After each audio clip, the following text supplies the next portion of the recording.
So, one of the things that I hear people saying, I was just out talking to somebody in the hallway this afternoon, and they said it to me, and I've been saying it to a lot of different people as well. A lot of the things that we talk about doing to improve cities are up against a strong headwind. And that headwind is that a lot of people don't have jobs. And it's hard to improve education, it's hard to improve communities if people aren't making money. So that's why this panel is so important. We want to talk about what kinds of business models will lead to entry-level jobs, more entry-level jobs, so that we can solve this problem from an economic standpoint. And so we couldn't possibly have a better host for this panel, moderator for this panel, than Malinda Jensen. Malinda is the Vice President for Economic Development at Detroit Economic Growth Corporation, and she's been involved in a lot of the initiatives to bring more jobs to the city of Detroit. And she has a distinguished panel of speakers who I will let her introduce to you. So Malinda, without further ado. My work is primarily with our business development unit, so I work with a lot of businesses that are looking to grow in the city of Detroit or possibly make an investment in the city. And the number one question when business owners are looking at places for site location is what's the talent pool? They're very concerned that if they're going to expand, if you don't have ready talent available, well then what type of training programs are in place? So this topic is very near and dear to me. I also served on the city's workforce development department on the board, and I noticed that while the city of Detroit is getting all these new businesses downtown, there's all these young professionals that are coming into work and fill these jobs, there's always that thought about what's happening to the people that are in the community that may not have graduated from high school, may have issues, with returning citizen, status, may not have a driver's license, and our organization is charged with providing opportunities for both. So it's always a balancing act to make sure that we are doing everything we can to increase the tax base, as well as giving Detroiters every opportunity, not to only get a job, but be in a position where they can make a wage to support their family. So our panel today is really comprised of a variety of different businesses that are tackling the problem of either figuring out ways to create opportunities for entry-level positions for urban workers, or they have taken the time to really think about this is a problem in the city, or it really could be in any urban American city, saying what kind of business can I create that can really solve a systemic problem that may be an obvious barrier to workforce. So I'm going to have each person just introduce themselves and talk a few minutes about their business model or their program, and then we'll get into the more in-depth conversation. Thank you. I'm Don Reimer. I've been involved in entrepreneurship and economic development in the city of Detroit and beyond for probably 50 years plus. Some of you know me. I see some familiar faces in the audience. This is a subject in which I've spent a lot of time at, actually creating many, many businesses, and the question becomes, from a historical perspective, we've learned a lot from the past. We do not want to live there, but we've learned a lot from the past. And when we learn from the past where we can go in the future, the timing couldn't be better to create a venture in urban America. Opportunity is all over the place. Unfortunately, some of us do not connect the dots, and others of us do. Connecting the dots is what it's all about. There are pain causers and there are pain relievers. The pain relievers are where the opportunities are. And you can see them in many instances as you look around the city. Many years ago, we used to build manufactured homes in the city of Detroit and the state of Michigan. In the mid-'80s, we changed. We changed our workers' comp laws. Many of those jobs went to Indiana and to Canada. We're now importing homes. We're now importing home components from other states and other countries. The opportunity is clearly there. A sustainable model using carpentry, using skilled labor, but much is being done through digital fabrication. That continues to be an excellent opportunity in the future. But however, some training is needed. Some vision is needed. In addition to that, I see the city destroying, in the past we've destroyed many buildings that have been just discarded. We're sitting in an example of an unbelievable structure, and look what's been done. Look at the number of jobs that were created in the refurbishing of this beautiful building, Argonaut Realty. Unbelievable structure. I think the reality is connecting the dots. As I watch the news and I see all the tires discarded, that's all I see is opportunity. Others may see waste. I see opportunity. Again, continually scanning the external environment, looking for those opportunities, and doing something about it. Entry-level jobs are there. However, more and more education is required as we continue to work. But again, this is a digital world, and opportunities are abounding. Many, many opportunities in biomedical, in the biomedical field and in the medical field, continues to grow. I look forward to participating in this panel. I want to thank the Urban Entrepreneurship Symposium for inviting me here, and look forward to answering your questions. Good afternoon, everyone. My name is Paul Hickman. I am the founder and CEO of a company called Urban Ashes. We are a manufacturer of picture frames and furniture out of urban salvage wood, street trees, yard trees, storm damaged trees, and wood coming out of houses and buildings being deconstructed in the Detroit metro area. That's kind of a quick, short story.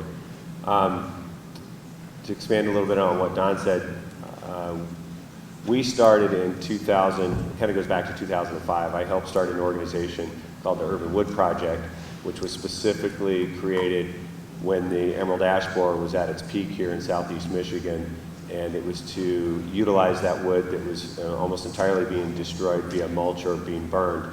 And we put together a network of mills, and this was sort of a mother, necessary. Where's the pain? What's that? You relieve the pain. Correct, as much as we could. Not all of it, unfortunately.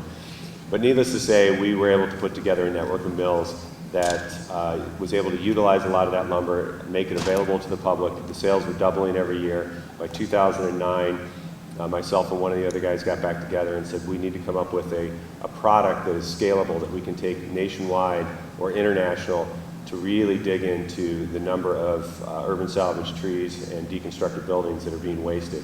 In Michigan alone, there's estimated about 75 million board feet of urban salvage lumber that's destroyed in a matter of seconds as mulch and firewood.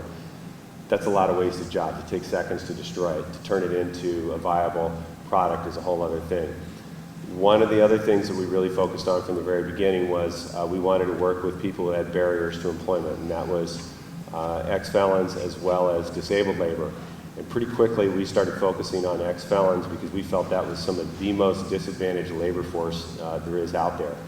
And with that, I'm actually going to let Calvin here next to me, who's our human resources manager and operations manager, tell you a little bit of his story and how entry-level position can lead to not just an entry-level job on a factory floor, but there's actually room for growth and that's a critical thing.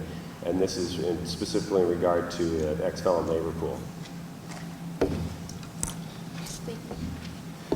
Hello, I'm Calvin Evans. As he just indicated, I'm the HR operations manager for Urban Ashes. Like 2.5 years ago, I was released from prison. I did 24 years in prison. Though we are an Ann Arbor-based company, I am from Detroit. I decided to go to Ann Arbor because prior to my being released, they said Ann Arbor had the best reentry program in the state of Michigan, and I wanted the best possible chance in order to make the transition from prison to society. Obviously now I got that. I'm on the Washtenaw County Workforce Development Board, and I just signed on with Wayne State to become a violent intervention specialist. So my idea when leaving prison was, how do I help individuals who are coming from out of prison be more effective? How do they get the resources that I was unable to get? And linking up with Paul through Michigan Prisoner Reentry Program allowed me the opportunity to do that. He wanted to work with the ex-felon labor force, and he wanted to use the product where he can train. Not only does he train, but he employ, and he pay us a scalable wage for our work. Now, with that, I knew that there had to be some mentoring, because anytime that you have been in prison, despite what anybody may say, there's some psychological damage that is done. And we are unfamiliar with the workforce, so our program actually is to help individuals become released, get released, train them, employ them, and then mentor them. We collaborate with impact organizations or social organizations or C3s, whatever name you want to give them. They provide some federal, state, local funding in order to help us do the training. We connected with one impact organization, and they said they had room for 26 people. We couldn't hire 26 people, so what I begin to believe is that if I can connect other business with our model, that will give more individuals an opportunity. And so what I utilize is that we want to help employee retention. How do you keep a person that is incarcerated employed? How do we take this criminal stigma away from them? And so in striving and continue to strive to be the face of that, what it is that we're doing is having a mentoring program where it's peer-to-peer, people who are doing good things after incarceration, helping people that are looking to reintegrate themselves into society do the same as well. Urban Ashes is the catalyst for my ability to do that, at least. Thank you. Thank you, Calvin. Good afternoon. My name is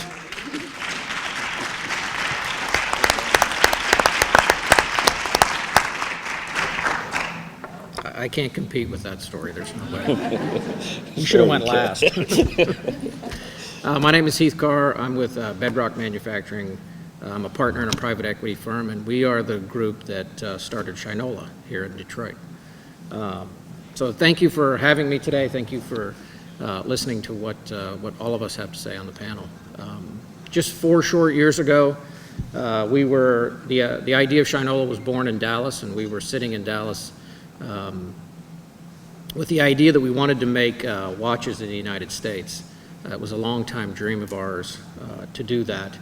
And we wanted to do something that was meaningful, and specifically we wanted to do something that was in the field of creating jobs. And today those jobs are not only manufacturing, but also office and administrative.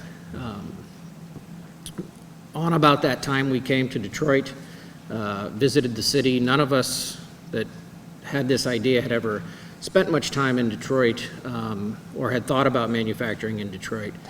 But as we sat in Dallas and we talked about the idea of manufacturing, all of us wrote down on a piece of paper, what are all the cities in the United States that are synonymous with manufacturing? Detroit was at the top of everyone's list, so we came to visit Detroit.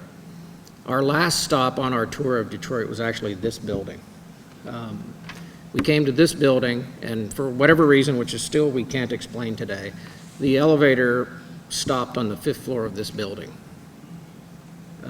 And we don't know why, because none of us pushed that button, but we looked out, we saw the floor that looks very similar to the floor that we're on today, and said, what's the plans with this? And the College for Creative Studies said, well, we haven't quite figured it out yet. And we said, would you mind if we built a watch factory? And not knowing exactly what that meant, they said yes. So we went about building the watch factory in Detroit, and as we told our story, what we wanted to accomplish, everyone we met in Detroit, it wasn't a why, it was why not? Why not do this in Detroit? So we built the factory in Detroit. A few short years later, the business became something that was way better than we had ever expected. And most of us in the Dallas office ended up moving here. I recently transplanted this past summer. So if anyone has any tips on how to survive a winter in Detroit, I may need I may need that. So we set up the watch factory. Shortly after that, we set up a leather factory where we make the leather straps for the watches, actually here today. Today we have 461 employees at the company, and I want to read this so I get 357 of those are based in Detroit, and 238 of those are manufacturing jobs in this building on the 5th floor. So we're proud to be here. We're proud to help create jobs. It's not an easy thing. There are certainly the challenges, but it certainly is rewarding at the end of the day. Thank you.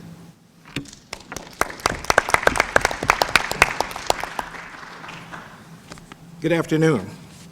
Hope can you hear me in the back? Okay.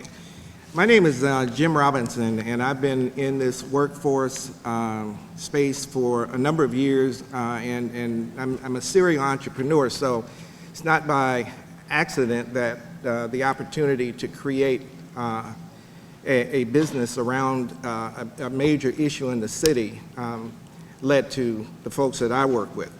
And so we have sister entities, which spawned actually what I'm here to talk about, which is Metro Easy Ride. And we have a Detroit Talent Development Center, which is a partnership with labor, employers, and for a number of years we've created opportunities for individuals to move into skilled and unskilled positions through that entity.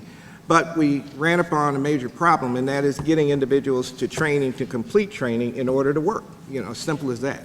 So now we find ourselves at the intersection of jobs, transportation, and Detroit's economy. And while we are addressing part of it on the talent side, we've determined that we've got to fix the problem of getting people to and from work. On any given day in Detroit, there's probably 20 to 40,000 individuals who either would get a job or would keep a job if they could get to work.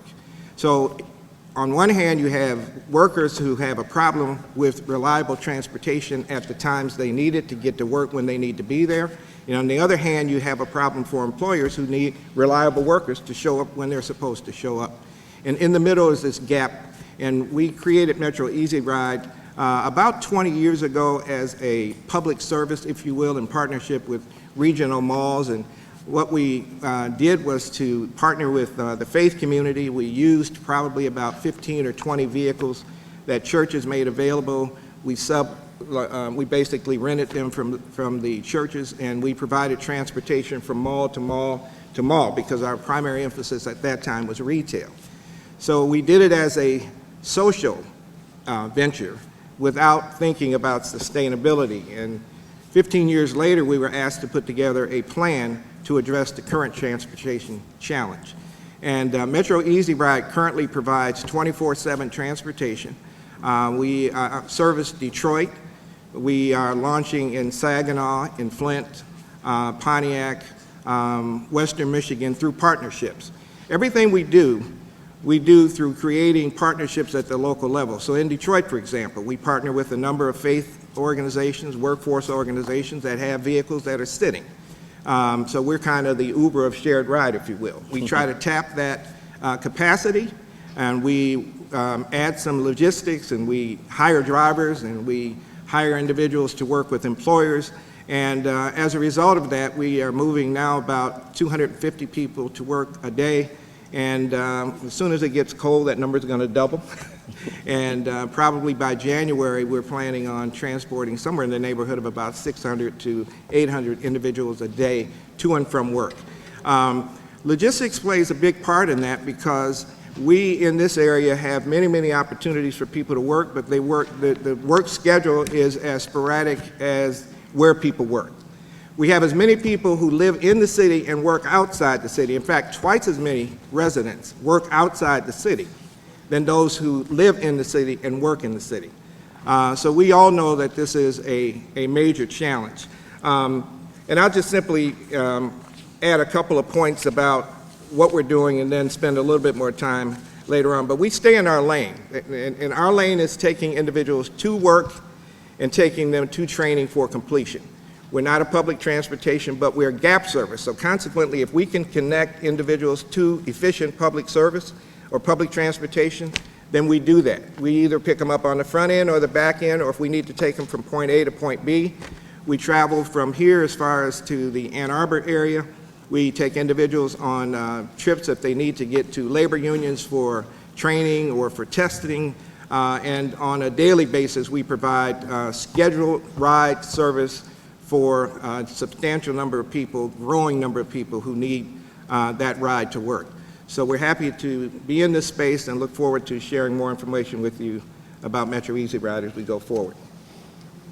Thanks everyone for giving an update on your business and how you're contributing to solving the problem of either creating more opportunities for entry-level workforce positions, not only in the city of Detroit or in southeastern Michigan, and also talking about creating a business that relieves the pain. So I really like Don for giving that example. I could listen to this topic all day long.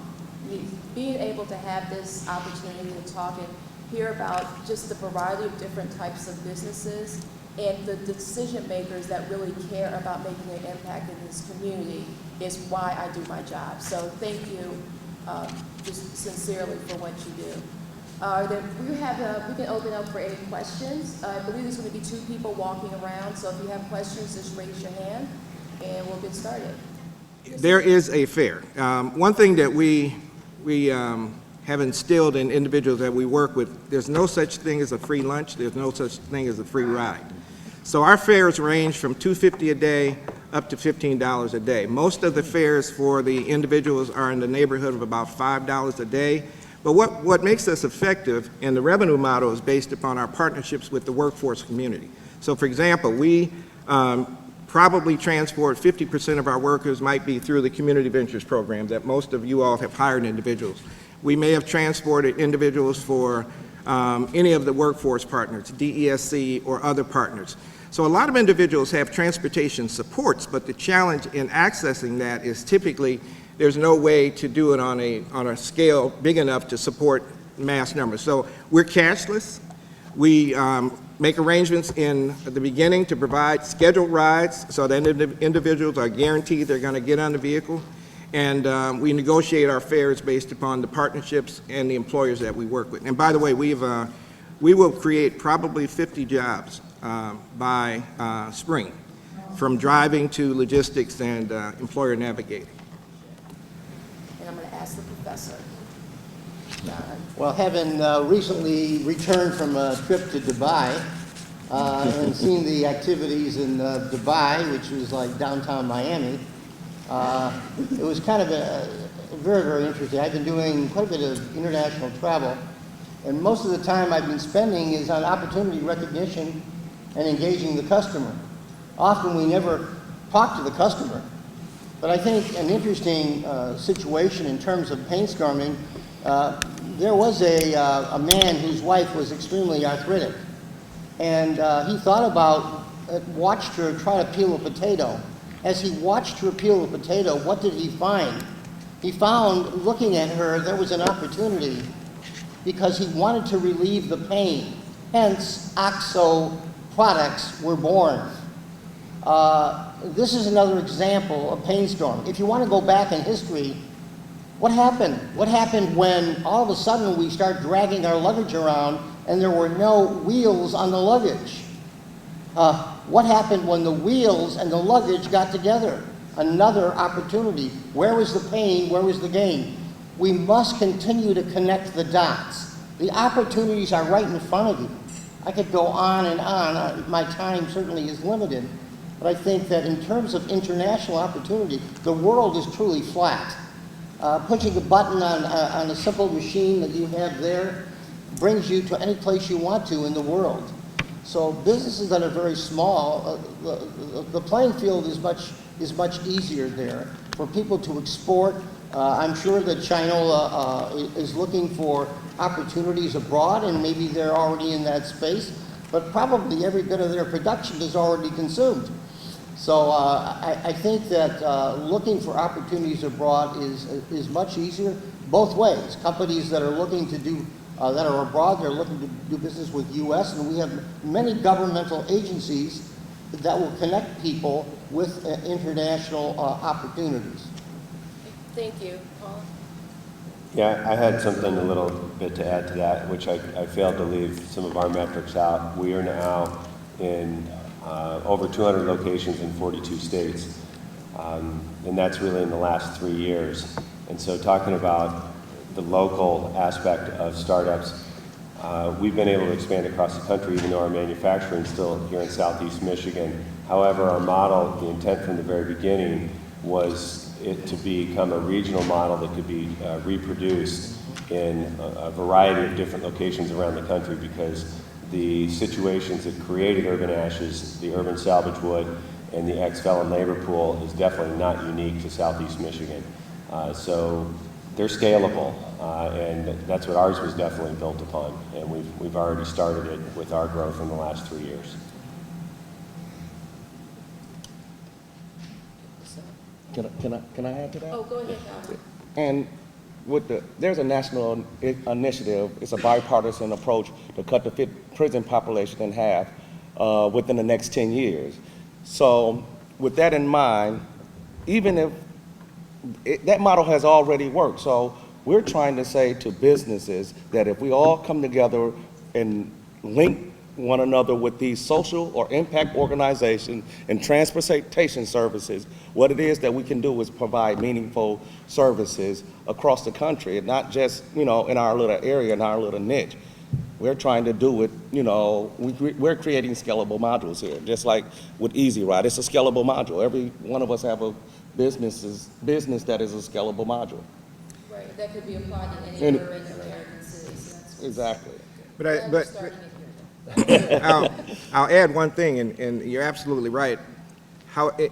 The thing is this, whether you're producing a product or delivering a service, if you don't deliver it and it's not appreciated and you don't fulfill, it doesn't matter. Exactly. So we cut our teeth on, initially, one ride a day, until we were able to make sure that we were delivering that person to that destination with 100% or 99% on-time performance, and then work that model to be able to replicate it, as you pointed out, Calvin, in other communities. So no matter how big you want to be, it starts with paying attention to what you're doing at the local level and making sure that you're doing that correct.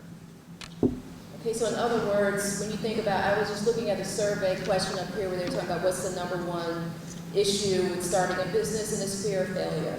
One way to mitigate that fear is to start small, course correct as needed, reach out to mentors. There's a lot of business owners that are willing to help out. So I think what you all described have addressed, you were able to address this particular survey question. And there was another question. Can you put the other question back up on the screen? I mean, I'll add real quick, you can't give up. I mean, the bottom line is you have to believe in yourself when no one else does, because I don't think any of us has an easy story, and you don't know the story behind the story. And ours is not much different from anybody out there, but you cannot, you can't let fear or other factors enter into the equation. You've just got to get on track, stay on course, and do what you have to do to make it. These events, mentoring and talking to people, absolutely critical. They reinforce what you think, they help you build your confidence, but you need a plan, a game plan. Don, you want to add? I really recommend an instrument that validates your idea, some type of value, and always look at yourself as creating value. When you fail to create value, basically you're going to have a situation that doesn't go anyplace. So value creation is important, and of course, use an instrument like business model canvas or business model generation, so that you really understand your customer segments. Always engage the customer, and of course, listen to the customer. See, these are things. The fear, I mean, it's kind of a statement. You have nothing to fear but fear itself. I mean, fear can consume you. In my journey, my fear was working for somebody else. In owning my own business for 45 years, I woke up every morning unemployed, and I love it. Understand that basically, if you want security in your life, then you've got to control your own destiny. If you let somebody else control that destiny for you, that's the fear, because you never know from one day to another day whether or not what that you call your job is really not yours. You do not own it, you've never owned it, you cannot sell it, you have no control over it, it's not yours. It's a sacrifice you make for your family, and you need to develop an exit strategy. and some of them can be very exciting. I was very, very pleased with this young man's comment. Opportunities now in prison systems, marketing opportunities in both private jails and prison systems are unbelievable. And I can tell you, I've got an opportunity for somebody who wants to market to prison system, and here's a man that knows all about it. He can tell you more about prisons, what goes on inside the prisons and the mind, than most of us can. At least knows a lot more than I do. And I'd love to tap his mind to listen to him talk about this strategy, because it's there. You just have to connect the dots. Thank you. I wanted to make a quick comment about that, specifically this, about added value, which again, Don said, you keep giving me these good leads, thanks. At the beginning when I started Urban Ashes, I went for advice from a longtime friend who had a frame shop, and I went to him and said I wanted to make frames out of urban salvage wood. And he walked over and picked up a specific frame and said, this frame outsells every other frame 10 to 1. If you can reproduce this and come close to its price point, you'll do well. So that was the first thing I did. That frame, actually I made about 4 of them. Those 4 frames basically sit in our museum now. They never went anywhere. What they were is looked like every other frame that was coming out of, predominantly, for those who know the framing industry, most of the overseas frames are coming out of Taiwan, some out of China. But it looked just like them. That's not what we were, and I was totally ignoring what we were. I was hiding the wood for what it was, so I had to go backwards and really embrace what the wood was. And now, as he said, the added value. The added value really was the story behind the wood. The LOHAS, for those of you who don't know what the LOHAS community is, which is a lifestyle and health and sustainability, I believe is what it stands for, and the aspirational is the largest growing purchasing market in the world. If you don't know who they are and you plan on selling a product or a service, you better find out who they are, because they make a huge impact and they really know what they care about. Thank you. I wanted to ask a question. This one is particularly to Heath with Shinola. When Shinola made the investment in Detroit, it was transformational. And coming in and assembling the watches here, that could have been done in China. And they intentionally made a decision to not only make the investment in Detroit, but also to hire local. And as you said, that was a few years ago. And Heath, if you can just explain how you were able to recruit the staff, because I mean, you have to be able to manage holding little tiny parts, and quality is a requirement. That's why my Shinola watch is still working well. Can you explain that process? And if you have staff turnover, how do you recruit additional staff? And do you offer any type of wraparound services for your employees? So recruiting is something we work on every day. Business, fortunately for us, is growing, and we're always behind on our manufacturing, which I'll take that every day. But the interesting thing is we looked at Detroit, and we knew we wanted to make watches in the United States. One, it would be a differentiator in the marketplace, because to the volume that we're doing it, there isn't anyone else. So it's a differentiator.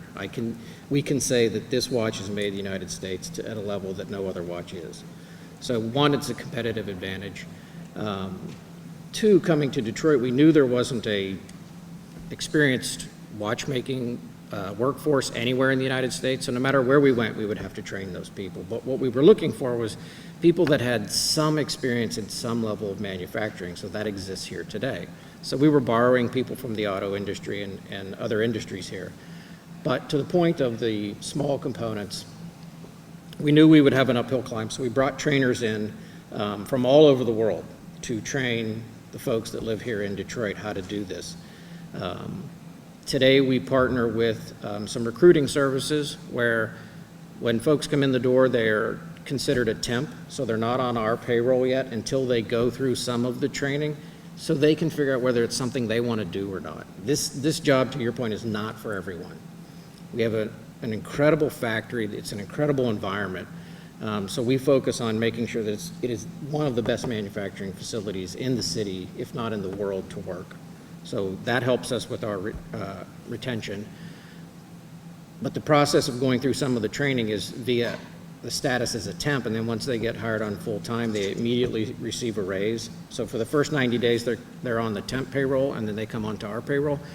It works, I believe, for both of us. For the employee, one, they can decide if it's something they want to do, and two, it gives us the time to figure out if they're going to be able to go through that training. Then we spent a lot of time talking about, this is what we want to give these people. We want to give them this. And then we started to say, why don't we ask them what they want? Instead of us deciding this is going to make us the greatest manufacturer in the world. We had a lot of what we believed were great ideas, but we sat down with the employees and said, what do you guys want? And what they wanted was much more simple than what we were thinking they actually wanted from us. And we learned a lesson, which is it's all about talking to the customer, but also talk to your employees and ask them what they want. Because what's meaningful for them was actually, again, very simple. It was a ride to work. I could be here more. I'd work more hours if I had a way to get to work to and from at different hours. I'd actually work harder for you if I had that. They wanted a company picnic. That meant a lot because they wanted to feel like they were part of the community, part of the family, part of this company we created. We had a huge picnic out on Belle Isle this summer, and we're going to do it again. We're going to have one at Christmas time. We're going to have 2 a year. So it shows a simple investment in them. So we've spent a lot of time and a lot of money talking to the team and asking them what they want, because it's about them. It's not about us. I think it's a very valuable lesson, and I think sometimes we take our employees for granted, and not in a negative way. We just kind of overlook that there's a lot of value there.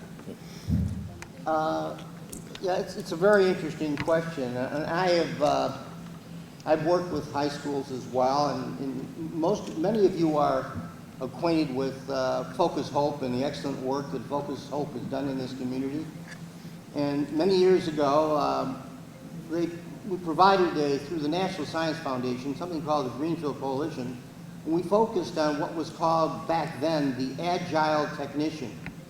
And the technician, the role of the technician in what we call 2-year or associate degrees in technology, or helping people better understand how to support the engineering discipline. And the technician is an extremely valuable person who really is engaged in hands-on interactive experiences and really knows how to build stuff. Sometimes we forget how to build stuff, how to make stuff. And that stuff makes money. Dirt makes money. So you can't ignore individuals with that kind of talent. You can identify. For years in school systems, we've depressed and medicated the entrepreneurial spirit in this country. It's sad. Ritalin, whatever it might be. The sadness is the jewels are in our own backyard. And you know something? We ignore them. We don't nurture them. We spend more time throwing a ball around a field than we do in recognizing that entrepreneurial spirit that is alive and well in this country. We need to do something about that. And as an educator, you need to do that. This child certainly has a short-term attention span, but by golly, that child can make something from nothing and is constantly discovering and building stuff. And that relates to manufacturing. That relates to industrial engineering. And that relates to, in a sense, what is called by Daniel Pink, right-directed thinking, a whole new mind. And the students you're talking about have a whole new mind. We need both, right and left-directed thinking. So that's my comment on what we need to do. Thank you, and on that note, I want to thank the panelists for their time today and sharing information about the businesses and just giving some practical advice on what, as new business owners, I'm already claiming that for those who are looking to start a business. I hope this was helpful. Thank you so much. Typically, that next level of financing comes in the form of where Doug would play with an angel or micro VC round. And maybe, Doug, you can just jump in and talk a little bit about those terms.